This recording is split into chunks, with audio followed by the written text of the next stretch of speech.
Today I'm going to teach you about the angle of depression and the angle of elevation. Have you wondered how you can measure an object from a particular altitude from a particular distance? Well, say we have an airplane flying in the sky descending to international airport, but you don't know X, which is the altitude. How would you measure? How would you find the unknown? Well, you will need to know your trigonometric functions, and you need to know your definitions of the two concepts, elevation and know what that is. What are those two concepts? Depression and elevation? What? Don't worry. 角度 angle of elevation. An object has to be seen by the observer is the angle between the line and the horizontal from the object to the observer line of sight. The observer's eye is a line of sight, which is theta. From theta is a horizontal line. What is 俯角? Then the angle between the horizontal and the observer's line of sight. Airplane flying at a horizontal line towards an airport, 飞机场. We need to find X, which is the altitude at the moment when the airplane is flying at a depression of 6 degrees.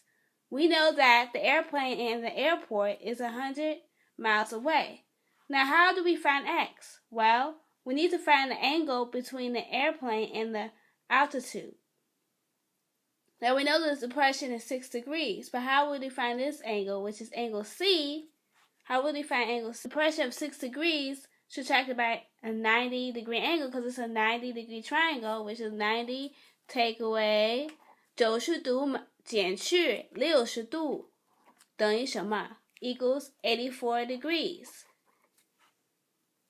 This angle is 84 degrees.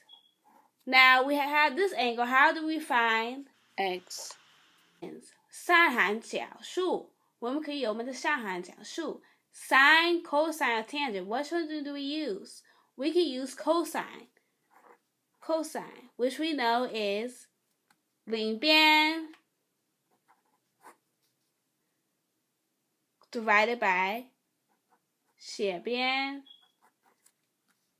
Adjacent over find X by timesing 100 times cos 84, which would be 10.5 feet high. Now unknown, the airport's altitude, 高度, is a 10.5 feet high. Captains can use this in navigation to find a particular point in the sea. They will use what? Trigonometric functions.